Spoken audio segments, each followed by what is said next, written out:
My name's Courtney Little. I'm the president of Ace Glass. I'm here representing my dad, Newton Little, who unfortunately passed away right after the announcement of the inductees to the Construction Hall of Fame.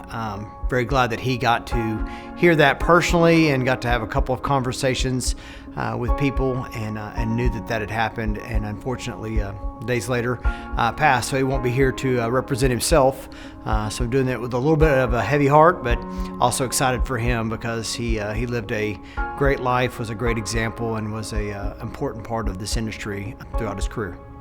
He was from South Arkansas, Magnolia, and grew up. There's a lot of aluminum plants down there, and worked around the aluminum business growing up.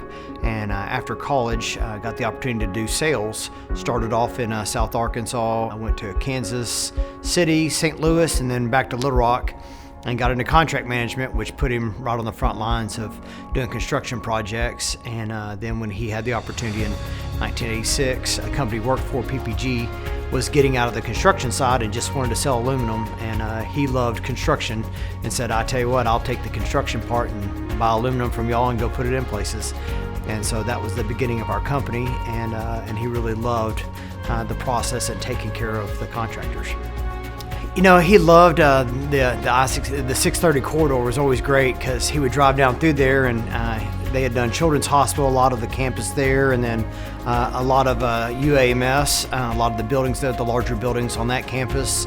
When 303rd building was built downtown, that was one of the taller buildings downtown, and so he just always loved the big projects. I remember as a kid going on to the what is now the Marriott, was in the Excelsior Hotel, and so he just loved a big project with a lot of glass on it. Probably the biggest influences were people at church, just that he grew up around, but in the industry, he had several folks that he had worked under that mentored him over the years. From the sales side, I got to work for some of the same people at different companies, and they always had, hired me partly because they said, if you're anything like your dad, you'll be okay around here. AGC always loved that they represented the entire industry. Everybody, we were an associate or are an associate member, but he always felt like we were serving our community by building projects, and so he wanted to be part of that organization that represented all the contractors and associates that were doing that work. I think his legacy is that he always wanted to change lives, always hired people, gave second chances, really served everybody he was around, loved people, and also to build quality projects. He loved a really well-done job and always wanted to leave a legacy of that. So I think our projects still reflect that. So we continue to do what he did. ACE stands for A Christian Enterprise, and so he started Monday morning Bible studies and prayed over our people, our team, and was always very interested in people's personal lives as well as their work life. They had done the St. Vincent's, the bed tower, the addition, that was one of the last big projects before he retired.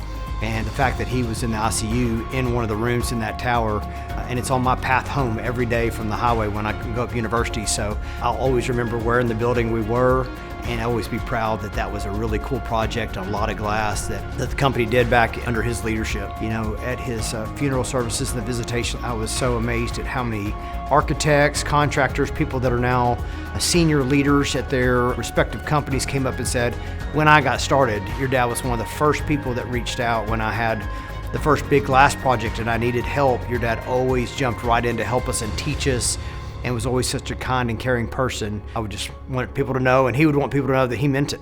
It wasn't for the sake of business, it was because he really cares about people.